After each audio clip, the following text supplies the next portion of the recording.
Hoje a gente vai fundo em uma das profecias mais severas e, olha, mais diretas das Escrituras, o capítulo 35 do livro de Ezequiel.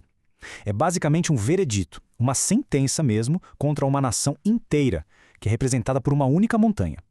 Vamos desvendar juntos o que está por trás dessa história. E a análise já começa sem rodeios, sabe? A declaração de abertura é um confronto direto. Eis que eu estou contra ti, ó Monte Seir. Não tem nenhuma ambiguidade aqui. O tom é de julgamento iminente, o que cria uma tensão que percorre o texto todo. E só para lembrar, o Monte Seir aqui simboliza o povo de Edom, que eram vizinhos e antigos rivais de Israel. Isso nos leva direto à pergunta central que a gente vai explorar. O que exatamente provocou uma condenação tão absoluta? Por que essa montanha, essa nação, se tornou alvo de uma profecia de desolação total? O texto funciona quase como um processo judicial, e é isso que a gente vai fazer, examinar as evidências apresentadas. Então, vamos começar pela acusação. O texto não deixa a menor dúvida sobre os motivos desse julgamento, detalhando todo o histórico de ações que levaram a esse veredito. Vamos dar uma olhada nas acusações principais. O caso contra o Monte Seir se baseia em 4 pontos principais. Primeiro, uma inimizade perpétua, ou seja, um ódio antigo, implacável. Segundo, e esse é talvez o mais grave, a violência contra o povo de Israel bem no seu momento de maior vulnerabilidade, no tempo da sua calamidade. Terceiro, a cobiça, o desejo de tomar as terras dos vizinhos. E por último, palavras arrogantes, uma afronta direta à soberania divina. E aqui está a prova concreta da cobiça. O texto cita, palavra por palavra, a ambição de Edom. As 2 nações e as 2 terras serão minhas. É uma declaração clara de intenção expansionista, feita, como o próprio versículo aponta, ignorando completamente a presença divina naquela terra.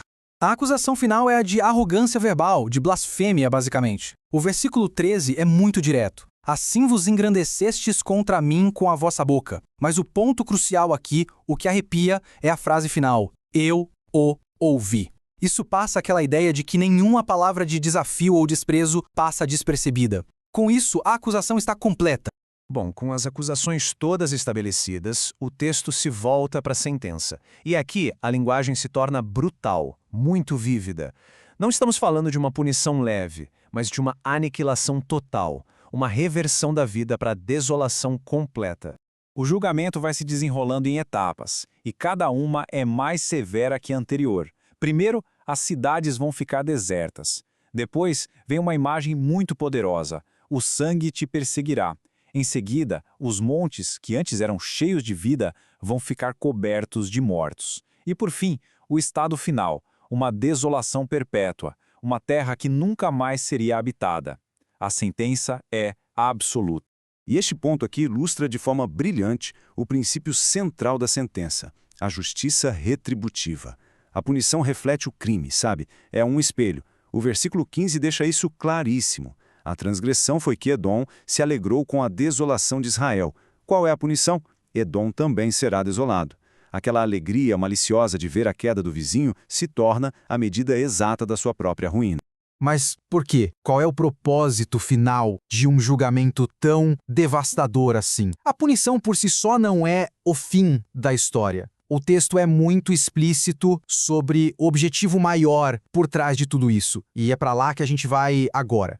Então, o ponto crucial é este. O julgamento serve como uma demonstração pública de soberania. O objetivo não é só a retribuição, mas a revelação.